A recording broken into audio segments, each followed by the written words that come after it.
share with people. My commitment in life is to, first and foremost, I'm a servant of Christ, and I try to help people in ways according to the gifts and talents He has blessed me with. So I am a professor at Texas A&M University. I teach in the doctoral program in counseling psychology. I'm a trained psychologist.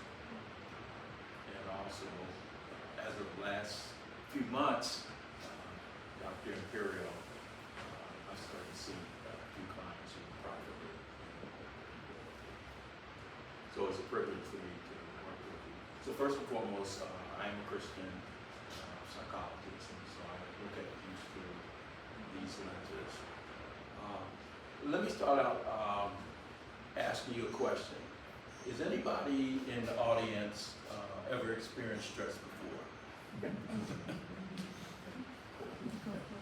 Okay, that's a good thing. What? Psychologists said it's good to have stress. Absolutely. Anybody need to come and see a therapist? You can come here after 5 o'clock some evening. Hi there, come right Sorry, over. we're late. It's a little damp out. Not like it's raining or anything. I mean, June. Or rainy June. Miracles. But I'd like to help you all to get a perspective and inform your perspective so that you can possibly manage your lives a little bit better, a little bit more efficiently. And I like to look at things through a biblical lens. So let me give you an introduction first. There's a portion of scripture in the Old Testament in the book of Exodus, chapter 18. And this is Jethro, who is Moses' father, has an encounter with him. And let me read you the scripture, and that'll set the stage for what we want to talk about.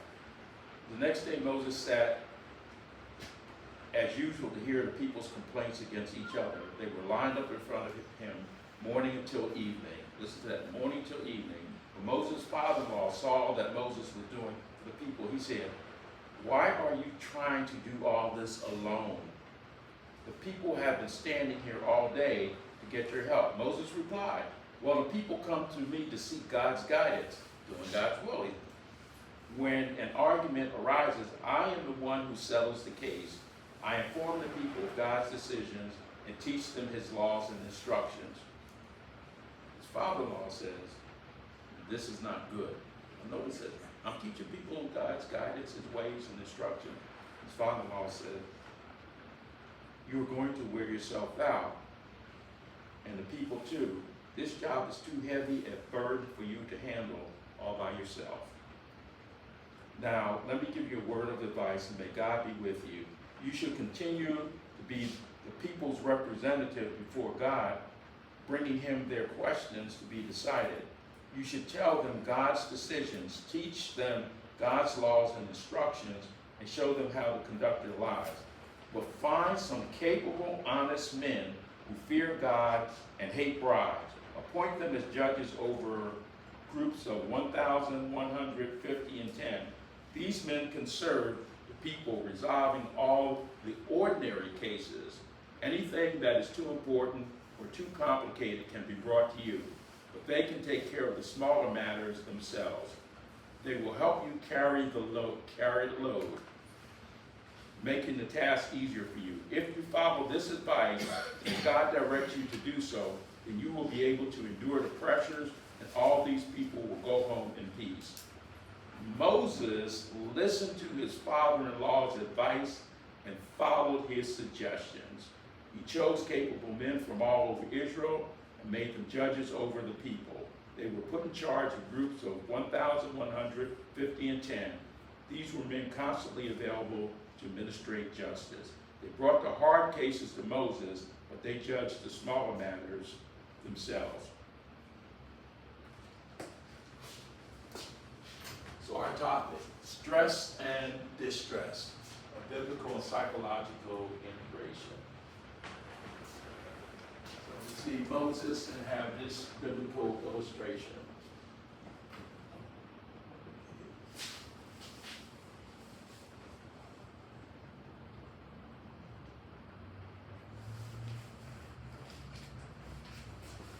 Okay, here's what's at stake, is what we call autostatic overload. Too heavy of a load for you to carry? The primary motion is distress. The primary behavior is excessive activity and overextending oneself. This is what Moses was doing. What is stress? Stress entails feeling challenged and provoked to take action. Stressors are good things. They're motivators, and they require adapting and coping.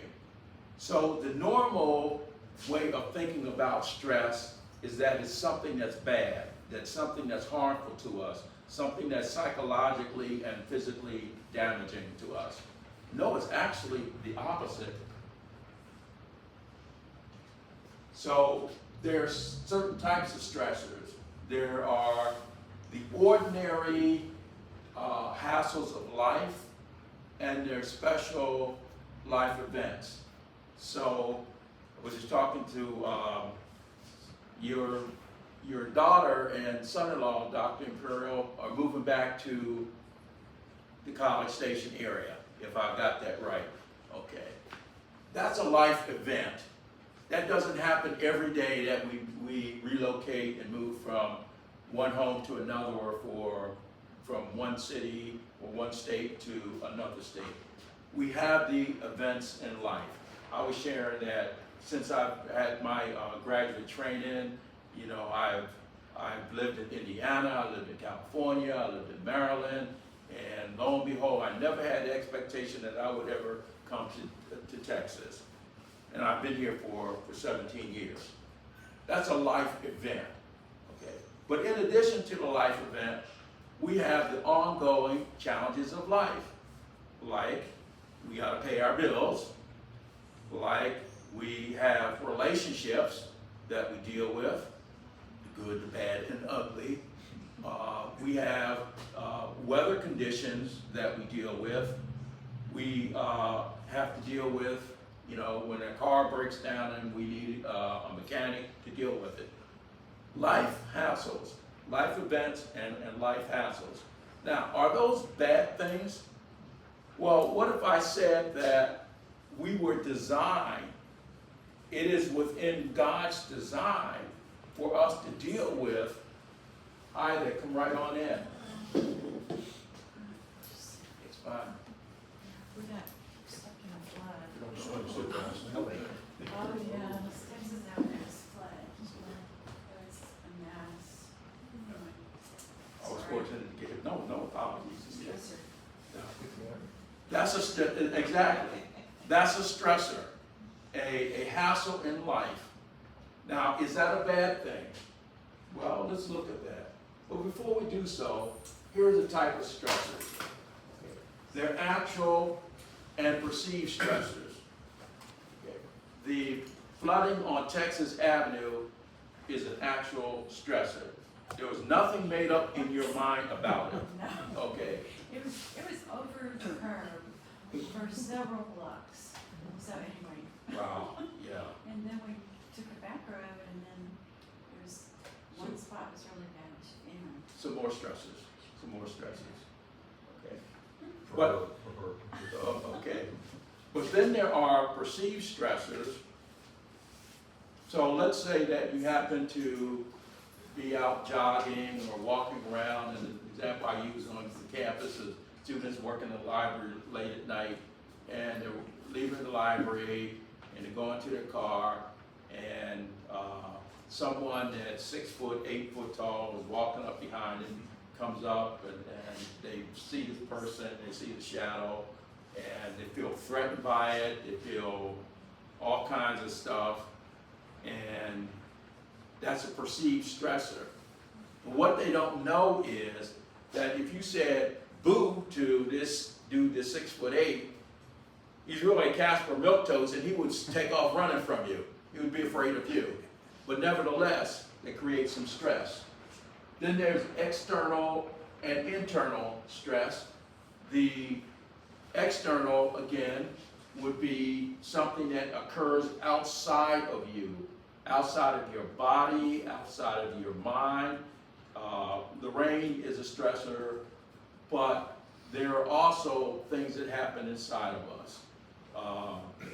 We feel some pain, and the next thing we know, we call up Dr. Imperial. There's something that's going on in our bodies, or something that's going on in our heads, and we may call up a therapist or something, or we call our best friends. And then there's tangible and intangible. Tangibles are always external. We can put our hands on it, we can see it, we can feel it, we can touch it. And there's the intangibles, like free-floating anxiety. We don't exactly know where it came from, we don't know where it's going, we don't know how it got there, but it's enough to make us feel something. Okay, now here's the deal with stressors. When you have a cumulative burden of stressful life experiences, can have negative mental and physical effects. Prolonged, can have negative mental effects. And this is where the overload becomes transformed from being stress to distress. Stress is good and healthy. If we didn't have stress in our lives, we would become psychological couch potatoes. We wouldn't be motivated to take care of business in life. But when you have stressors that are too heavy, imagine yourself going to work out at the local gymnasium. And you have Arnold Schwarzenegger type there that can lift 300, 400 pounds and seems to do it with ease. Okay. And then you come along and try to pick up the same weights and you break your back. Okay. For Arnold Schwarzenegger, there's nothing but a thing. For you, the load is too heavy. Or too many stressors. Let's say like you have all these motivators that are in your life, but you have 1,001 things that you're being motivated to. Now, in and of itself, every stressor is a good thing because it motivates you to take constructive action in life. But having 4 or 5 motivators going on, as opposed to 25 motivators going on in your life, now you're beginning to exceed your stress threshold. Then there is stressors that last too long. There's one thing to be frightened by, let's say that a tiger escapes from the zoo in Houston and finds its way up to College Station and is running around, and so we are motivated to take action. But what if you are in an abusive relationship and you have a perpetrator that is persistently being abusive? Now we've moved from a one-off event to something that seems to be ad infinitum, that persists over and over and over. Now look at the combination of this. What if whatever is going on in your life, that the stressors, once again, that are good things, that you have stressors that are too heavy, that exceed your threshold. You have too many stressors, some of which are too heavy. And then you have stressors that go on and on and on and on and on. You see how that goes against God's created order. that goes against God's design. We were not designed to be in a zone of distress indefinitely. That goes against the design, which means that there are some consequences for being in disorder from the design that God had intended for us. Now, I have stressors A, stressors B, stressors C. Stressors A, once again, are stressors that are too heavy. Stressors B are stressors that are too many. And stressors C are stressors that last too long. The accumulation of this is distress. Stress versus distress. Stress being something that is normal. Distress being a state that is abnormal. Stress being a motivator. Distress leading to deterioration and having adverse consequences. So we have the Yerkes-Dodson curve. And I want you to look at this. So at the bottom we have stress, and on the left-hand side axis we have performance. Here's what I want you to understand. Again, stress is natural and normal. When people are stressed, they're motivated, they're energized, they can be focused, it can feel effortless, it can be natural and normal. Once again, stress is natural and normal. Now on the left-hand side, think about if you don't have stress in your life. If you don't have things that are motivating you in life, this is when you become the psychological couch potato. This is when you're not taking care of business in life. This is when you're not achieving. This is a state in which you're not doing good things for yourself and for others. This is not good to be in this zone. We were not created to be in this zone down here. The corollary is we were not created to be in the zone up here. And distress. Our optimal fulfillment in life, our optimal enjoyment in life, our optimal performance in life is when we are functioning in an area in which we have normal stressors. We have the amount of stressors, the threshold of stressors, and the time of stressors. Now, the very nature of life is that there are experiences and times of life when the stressors get out of whack. There are things that get imposed upon us. All of us have gone through seasons of life, of situations in which things have been imposed upon us that we don't have control over. And they have to be dealt with. What I'm concerned about as a psychologist are the amount and number of times and things in which we do have control over that we allow to become too heavy, too many, and too long. That's something that we can do something about. So in autostatic load, overload once again, here are some things that happen physiologically. The sympathetic nervous system releases adrenaline. For short periods of time, for short bursts, that's good. For long periods of time, that's bad. The parasympathetic nervous system causes the release of cortisol. Elevated levels of cortisol, and Dr. Imperial certainly can attest to this. Elevated levels of cortisol, Houston, we got a problem up in here.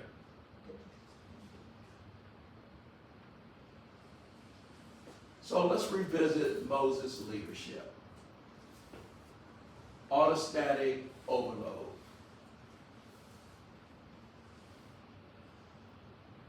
Too heavy? His father-in-law pointed that out. burden is too heavy. Too many. You can't solve all the problems of 1 million people, but he was trying to do so. Too long. It was indefinite. He was going to do this without any time limits to it.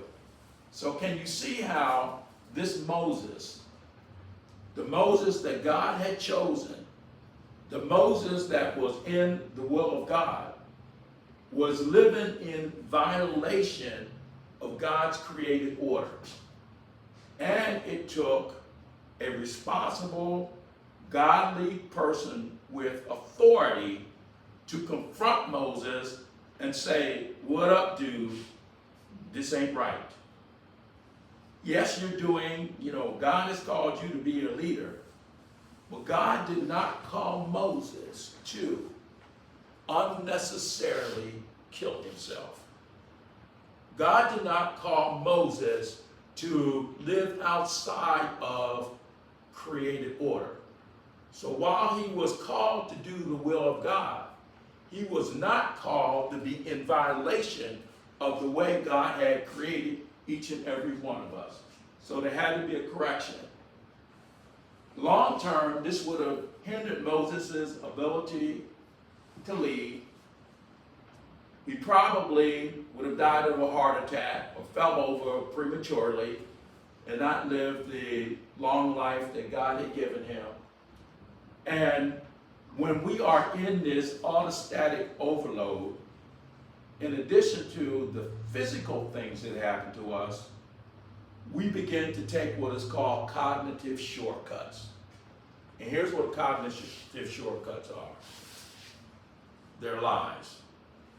They are, we say things to ourselves, we give ourselves permission to do things, we rationalize, and in so doing, we perpetuate a dysfunctional lifestyle. On the left-hand side, there's got to be a happy medium in there.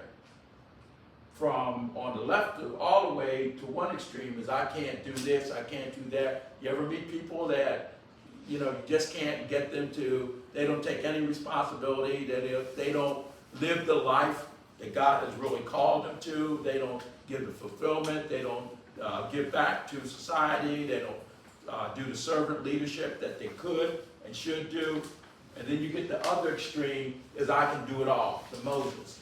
God is calling us to be somewhere in here. Now, once again, we have these seasons that are imposed upon us that we don't have control over. But here's what we do have control over. We have control over ourselves. And so our responsibility is to bring ourselves back in line with created order. So, 2 steps of a healing process. This is the long and the short. Now, of course, in therapy, we work it out in more detail. But there are 2 primary things that we can do. Number 1 is to establish priorities. What is really important for us? What is our call? What is the pilgrimage that we should have in life? And your priorities are not 1,000 things. What are the most important things that you can do in your life to make a difference in your life personally, a difference in your life, the life of your family and close relationships, and a difference in your life for the world around you, the world around us that we're called to serve? What's priority?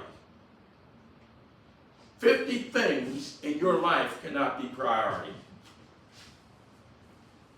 And there are some people that the way they live their lives is an abject failure to determine what their priorities are. Moses' priority, he had one single priority, and that was to lead the people to the promised land. That was the single most priority. Everything else was secondary. So people need to establish what for them are the priorities that they are called to. If you have a list of more than a half a dozen things on your list, then you got a problem. The other is to establish boundaries. Now, you can't really begin to establish boundaries until you get number one right. You can't get number two right until you get number one right. And so Moses had to stop micromanaging. And then there was a system to establish boundaries. Oh, here's what we're going to do. The advice of his father-in-law. Appoint leaders. Appoint honest men. Men with integrity. Men with leadership ability. And you delegate responsibility and authority to them, and you handle the most serious cases in the community. Establish priorities and set boundaries. Okay, so what I like to do in therapy is I like to use metaphors that sort of capture the essence of the way people live their lives. And I do this with the students that are in training and work in our clinic. So let me pull out two examples from actual clients that were seen in our clinic right here in College Station. So we have a community clinic where we train our students. It's primary training clinic, but it's open for primarily for people who are marginalized that don't have the ability or the resources to see licensed professionals or have insurance or can engage in self-pay. But we provide a good service, and they're supervised by our faculty. So here's an example, a whirlwind. Okay. This is a young lady that in her family, she was the caretaker.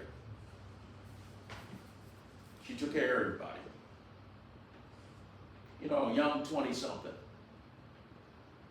She was the go-to person. If a family problem, they called on her.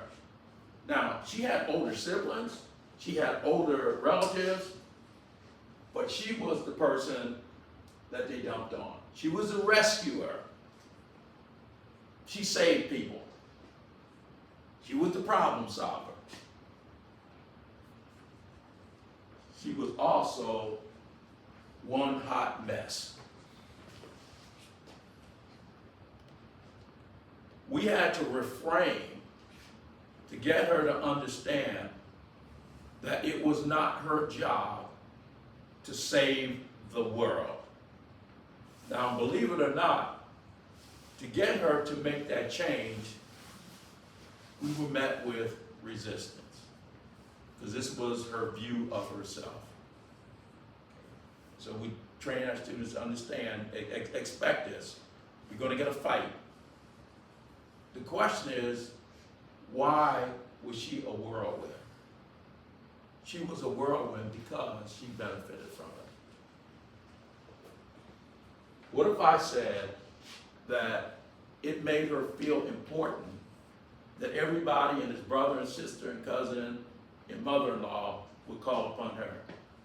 Can you see the feeling of being important took precedence over a responsible lifestyle?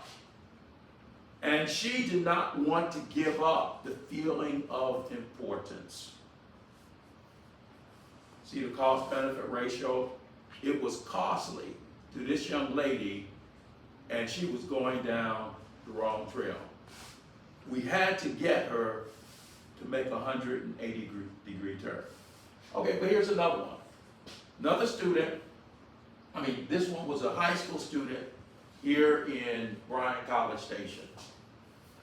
This young lady was an African-American lady, maybe about 5 or 6 years ago. She was a superstar. She was on the softball team, the track team, the basketball team. She was valedictorian. She was a school leader. She was in the church group. She was everything. Now, the question I would ask, what school administrators would see this? I mean, you know, we want excellence from our students. We want to promote excellence. We want to support that. But did she have to be the star of the basketball team, the star of the track team, the star of the debate team? I mean, like the list was endless in which she was a superstar. But here's what they missed. They missed that this was a young lady that was deeply depressed. This is what they missed. A young lady that was potentially suicidal. This is what they missed. A young lady that was doing all this stuff, but never felt good enough. What I call the work equals worth hypothesis. For every achievement, and she had significant achievements, for every achievement that only meant that she had to attain the next achievement in order to feel good about herself, which meant she did not feel good about herself because she just had the next mountain to climb. She was psychologically killing herself, and without intervention, there was a potential for suicidality. The whirlwind and the superstar. We need stress in our lives. We need to be motivated to do those things which are just, right, fair, and productive. We do not need distress in our lives. Now, inevitably, distress will come. But when that happens, we need to go back to the bases and try to figure out ways to get ourselves out of allostatic overload back into the natural zone of distress. Now, let me say something else about this.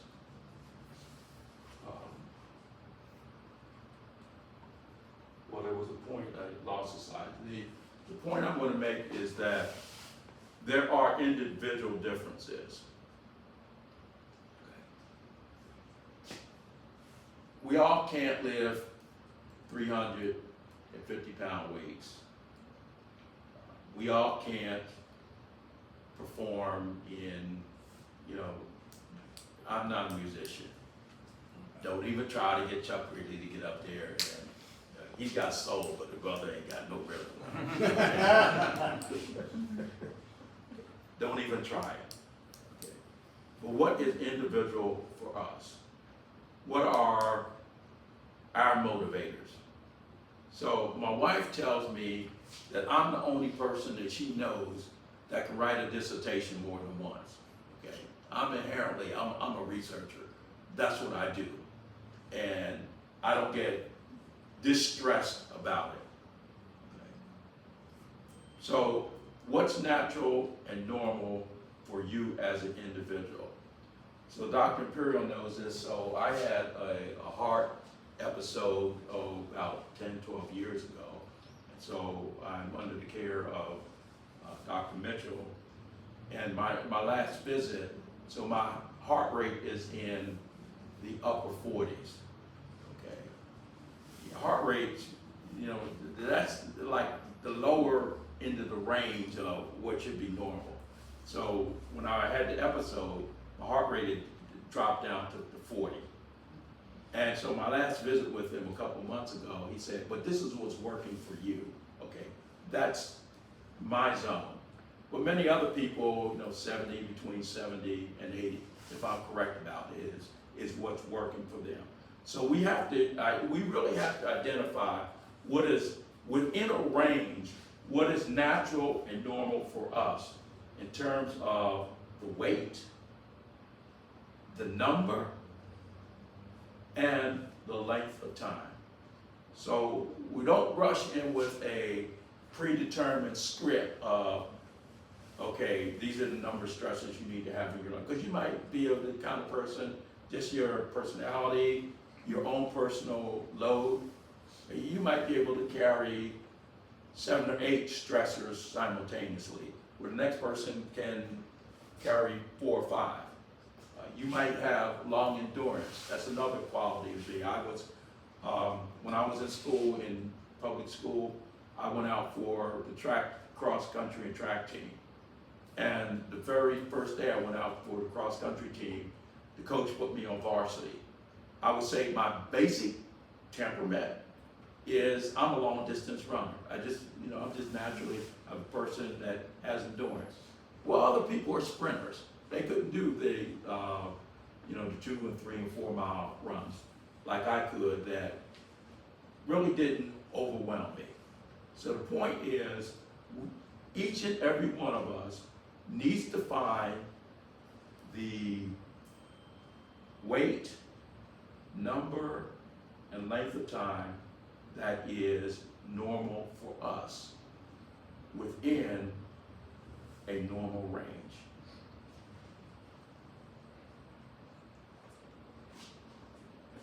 Dr. Henry Cloud and John Towson, they are Christian psychiatrists. They wrote a book, Boundaries, when to say yes, when to say no, to take control of your life. That's been a popular seller. So those are the thoughts that I wanted to share with you. And we can open it up for a Q&A period. I'd be glad to entertain you in conversation.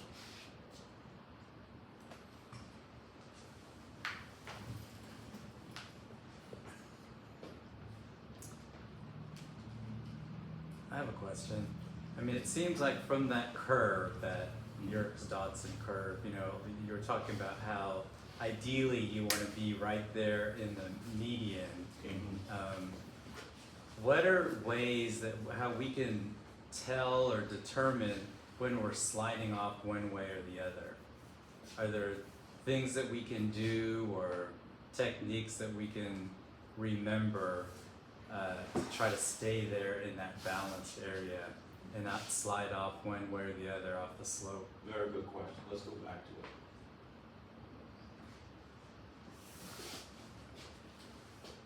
it. Fatigue, exhaustion, health issues, breakdown, and burnout. Those are symptoms that are telltale to being in the stress zone. So if you're not feeling fatigue, exhaustion, new health issues, breakdown and burnout, then by implication, you're probably in the zone that's okay for you personally.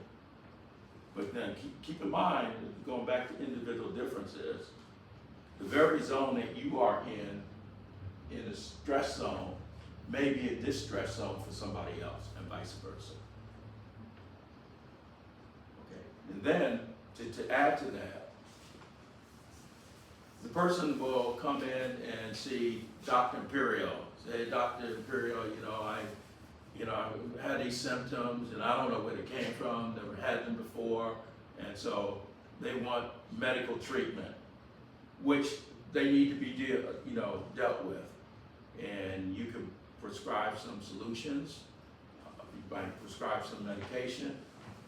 But if all those symptoms are telltale signs of this, then the ultimate solution is to get them back into their natural stress zone, not without the medical attention that is justly deserved, but dealing with the psychological issue that got them to come in to see you in the first place. That's why we work together.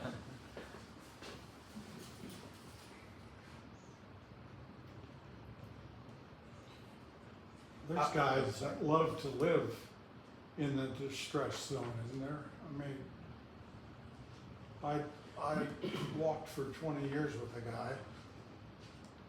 When he died, he had 21 companies. He owed $50 million. He what? He owed $50 million. Oh, that off. And he died one morning while we were walking, you know. He ridiculed me because I didn't have the stress and the demands that he had. But it killed him, you know. Breakdown and burnout. Let's go back to Moses. What did he say? But I'm doing God's will. In other words, if he had not had an assertive confrontation from a godly person of authority, even using a biblical idea can be a true statement that's untruthful. We talked about that before we got started. Yes, it's true he should be doing God's will, but what was untrue is that God didn't call him to burn himself out unnaturally. Yes, ma'am. You say we get into distress, Mm-hmm. we need to get out of it. Yes. How do you get out of it? It just builds and builds and builds. Well, two major things I go back to. What are your life priorities? And then begin to set boundaries. And then setting boundaries is the ability to say, know what to say yes to and what to say no to. And I like to call it say no ability. And Moses would not have said no unless he was confronted to begin to set boundaries. The boundaries on him was only the most important issues are you to deal with. All the other issues you delegate out. But, yes, okay, but people won't set boundaries because they get a lot out of not setting boundaries. So, I'll go back to your friend. Okay, your friend kind of like, well, I had 30 companies, or what have you, and, look what I can take. I can take it, and you can't take it, okay? But he was violating God's created order, God's design, and he literally ran himself to death, killed himself. It's sort of like, we're all familiar with the idea of you put some frogs in a hot kettle of water, you put them in there and they will immediately jump out. But you put them in a cool kettle of water and just also gradually turn up the afterburners and they will die there because they're going to take it. So B.F. Skinner, in his work with pigeons and developed the experimental analysis of behavior, he was able to establish through one of the schedules of reinforcement, through the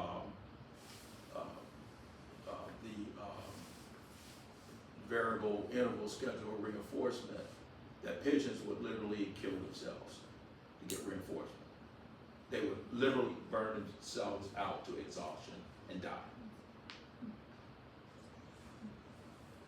In a business model, isn't delegation something that you would work with a client?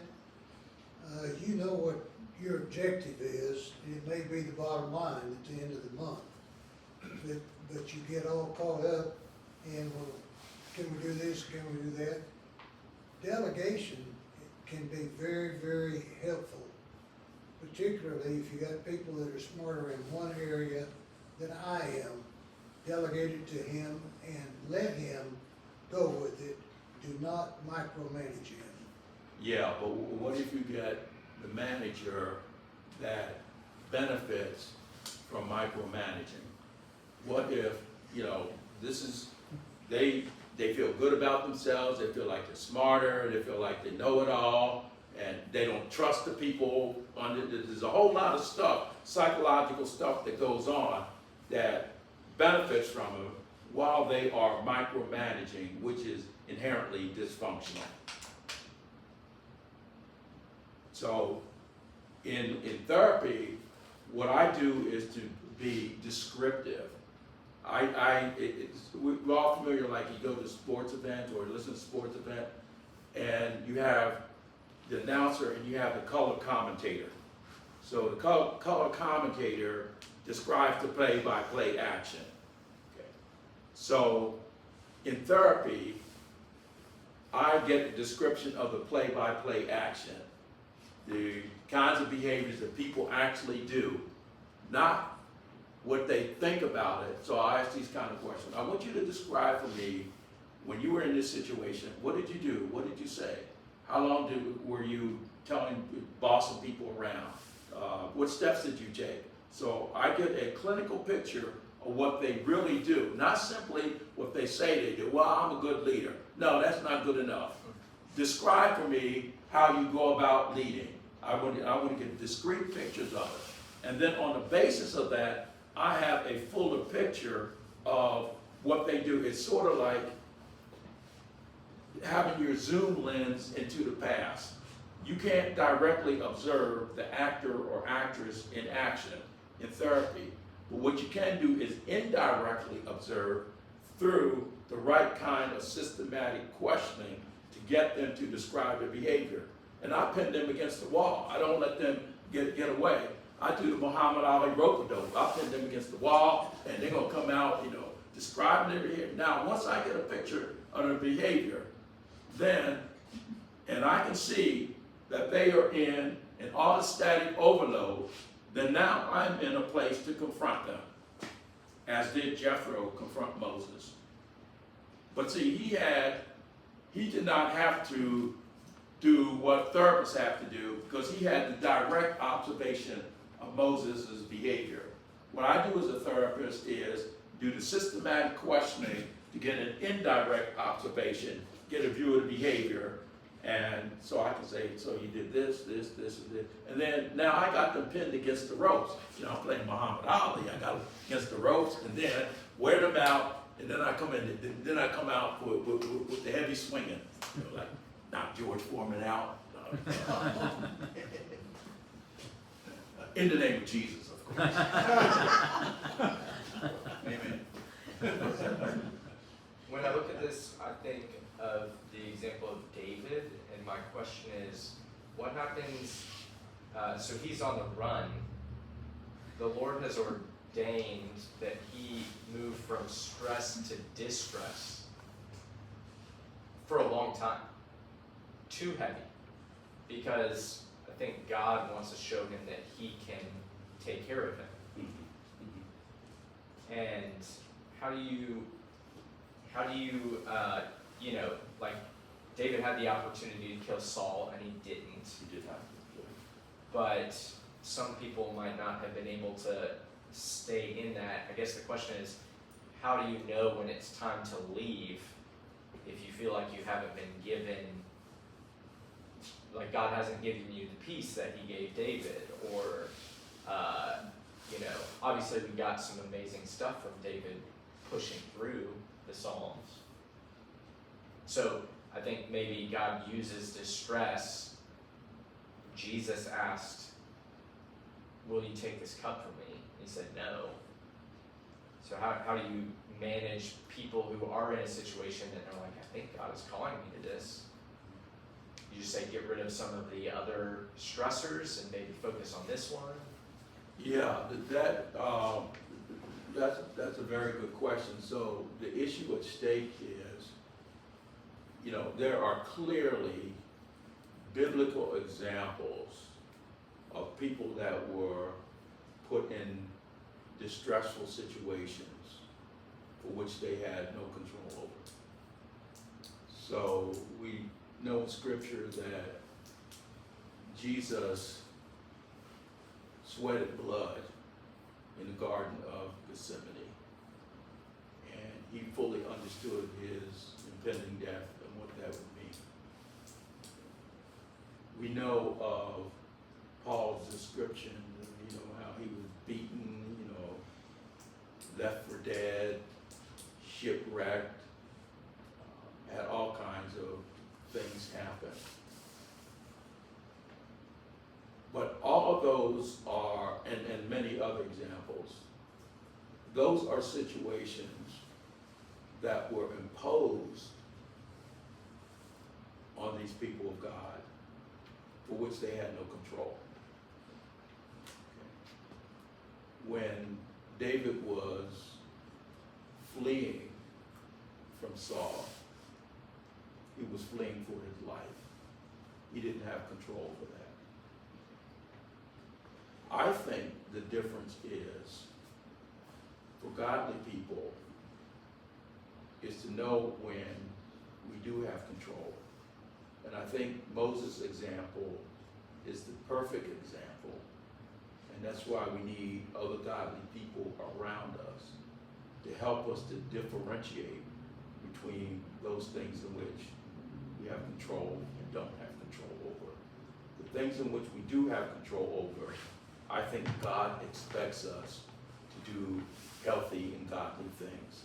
I think the things that we don't have control over, God expects us to do godly things in those situations, even if it means, in some cases, giving up our lives.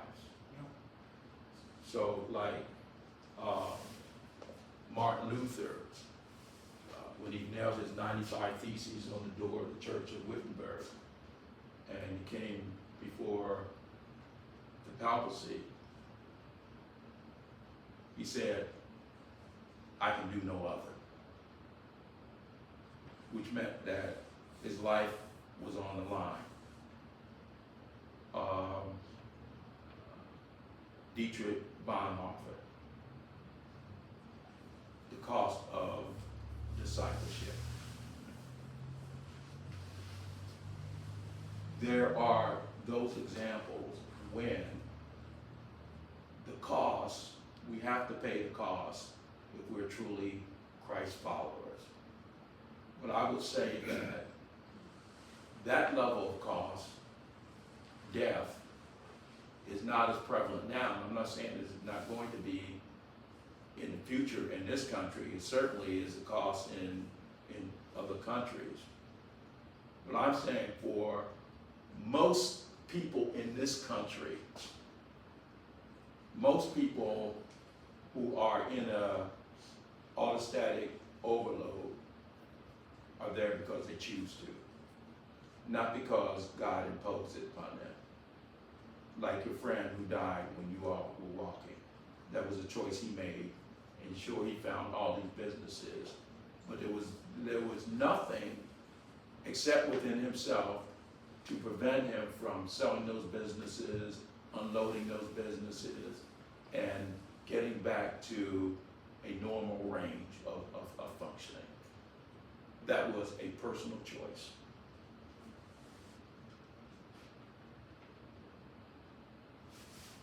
Yes. How do you deal with someone that spends their day worrying about what if? What if this happens, or what if that happens, and this may happen, and they just worry themselves to death? Inherent in all worries is a threat.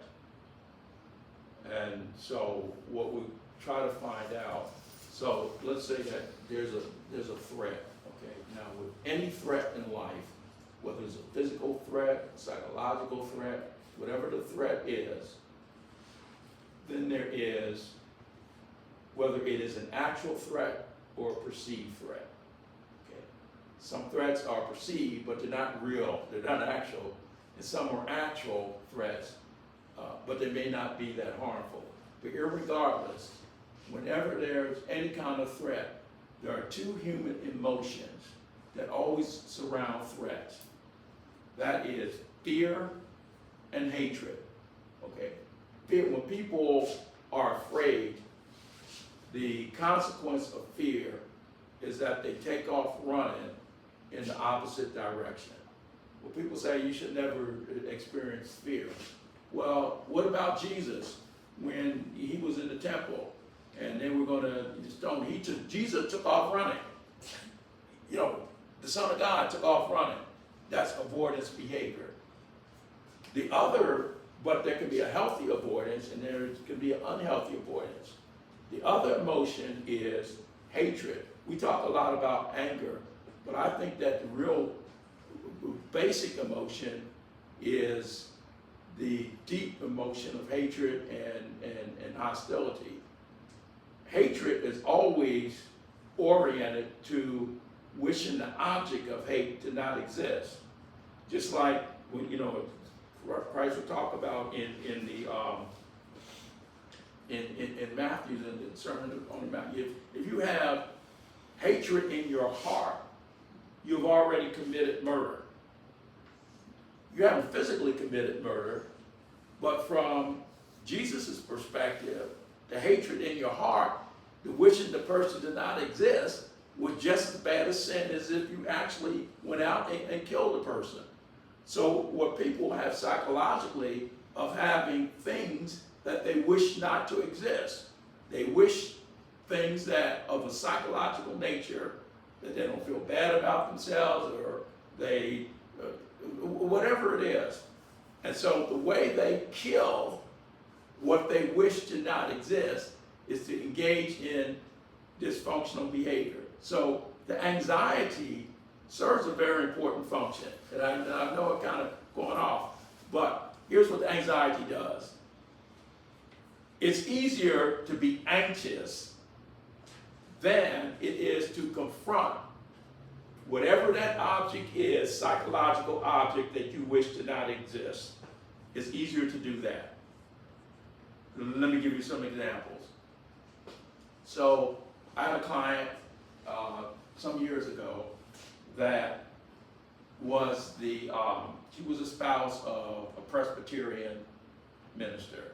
And I called it a Presbyterian puppy. She, and they were, and I was in California. So out in California, one of the requirements of Presbyterian ministers is that they have to be tall, dark, and handsome, okay? You know, in order to get ordained and pastor out there, okay? The Lord, from you back in the day, no, but the Lloyd Ogilvie types. So she was married to a Presbyterian minister. So in their faith community, they were like a marriage made in heaven. That was the external view. Here's the internal view. It was an abusive relationship. Okay. And so I had her in therapy. And at the end of the day, here's what we discovered. So I confronted and said, well, what do you get out of maintaining this abusive relationship? Of course, she got mad at me. You should be talking to him. Why are you saying that to me? Well, here's what it came down to. She had a very deep fear and hatred of even the possibility of getting a divorce. Nobody said they had to get a divorce, but that was one of the things that was on the table.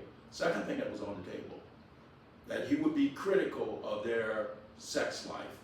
And so she wanted to avoid the criticism. She didn't want to hear that. And the third thing is that she had a public image of them as the ideal couple made in heaven that she did not want to be exposed. So she would protect those things. She feared those things being exposed, and she hated it. And she did it at all costs. So it was easier, as bad as it was to be anxious, it was easier to be in a state of anxiety than it was to confront these secondary gains of what she feared and she hated.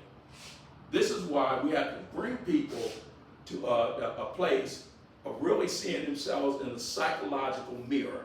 And it's only then do they have a possibility of changing. So I've been here for 17 years. I haven't seen that client for many, many years. So about 6 or 7 years ago, you know, I hadn't maintained contact. She's still out in California someplace. And I got an email from her. She found me at Texas A&M and wrote me and thanked me for the time that we spent together. She changed her life, but she only changed her life when she confronted necessary pain. So it's not a choice between pain and painlessness, but a choice between necessary pain and unnecessary pain. So as bad as the anxiety, you better believe the person is getting something out of it.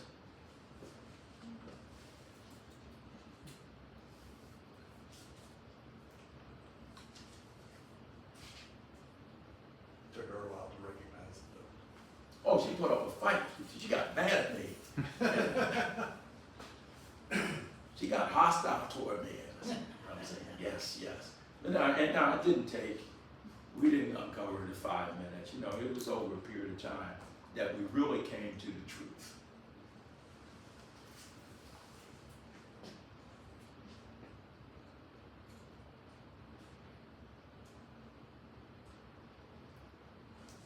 All right. Well, thanks so much, Dr. Ridley. Appreciate it.